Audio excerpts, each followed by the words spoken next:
तो hello guys, आज हम देखने वाले टॉन्सिलाइटिस। टॉन्सिलाइटिस क्या होता है?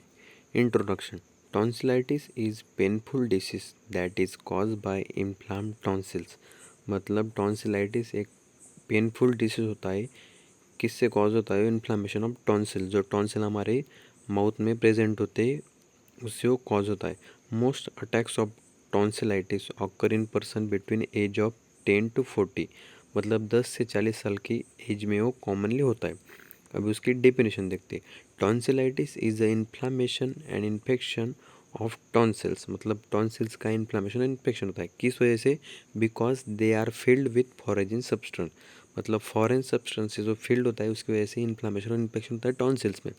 When tonsils are infected they are look swollen red and thunder.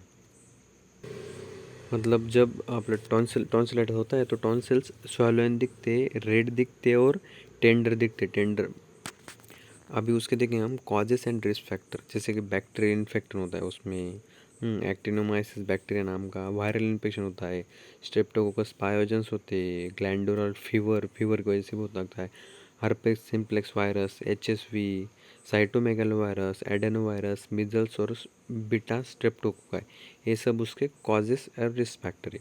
उसके बाद में देखेंगे टाइप्स। टाइप्स में एक्यूट टॉन्सिलाइटिस होता है, रिकरेंट टॉन्सिलाइटिस होता है, क्रोनिक और पेरिटॉन्सिलर अब्सेस होता है। पहले एक्यूट टॉन्सिलाइटिस मतलब ये शॉर्ट टर्म के लिए होता है, less than 15 days. Recurrent tonsillitis मतलब ये बार बार आता है, मतलब एक टाइम इंटरवल के बाद में फिर से आता है।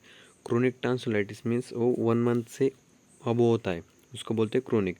उसके बाद पेरिटॉन्सिलर अब्सेस। पेरिटॉन्सिलर अब्सेस मतलब वहाँ फ्लूइड फिल्ड कैविटी और पस फॉर्मेशन हो जाता है, इसलिए टॉन्सिलाइटिस होता है। उसके बाद हम देखेंगे पैथोफिजियोलॉजी।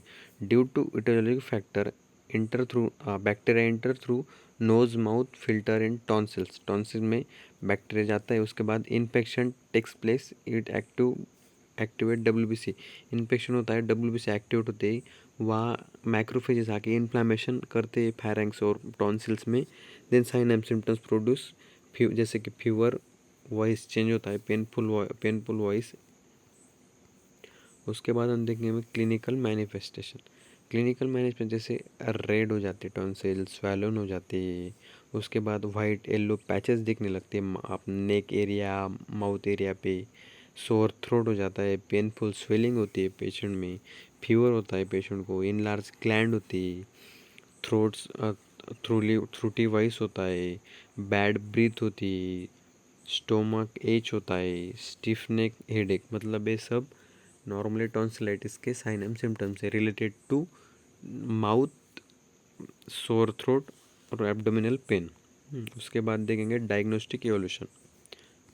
सिंपल है, सबसे पहले हिस्ट्री कलेक्शन करते हैं पेशेंट के, उसके बाद फिजिकल एग्जामिनेशन करते हैं, उसके बाद टॉन्सिलाइटिस का इन्फेक्शन है इसलिए थ्रोट स्वैप लेंगे, उसको भी टेस्ट करेंगे, ब्लड टेस्ट करेंगे सिंपल, और थ्रोट कल्चर भी करेंगे, कल्चर स्टडी। उसके बाद उसके कॉम्प्लिकेशन मेनली क्या होते हैं?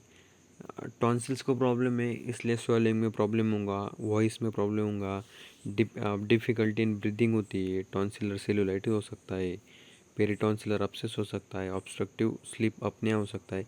ये सब मेनली उसमें देखने को मिलता है पेशेंट में। उसके मैनेजमेंट ईजी है, एंड मेडिकल मैनेजमेंट उसमें एंटीपायरेटिक, एनाल्जेसिक वो हम नॉर्मली देते हैं। एंटीबायोटिक में पेनिसिलिन देते हैं, एनाल्जेसिक में आइबुप्रोफेन देते हैं, एरिथ्रोमाइसिन देते हैं और क्लोरिथ्रोमाइसिन, ये सब देते हैं। और उसमें सर्जिकल मैनेजमेंट टॉन्सिलेक्टोमी, मतलब जो टॉन्सिल से वो रिमूव कर लेते हैं।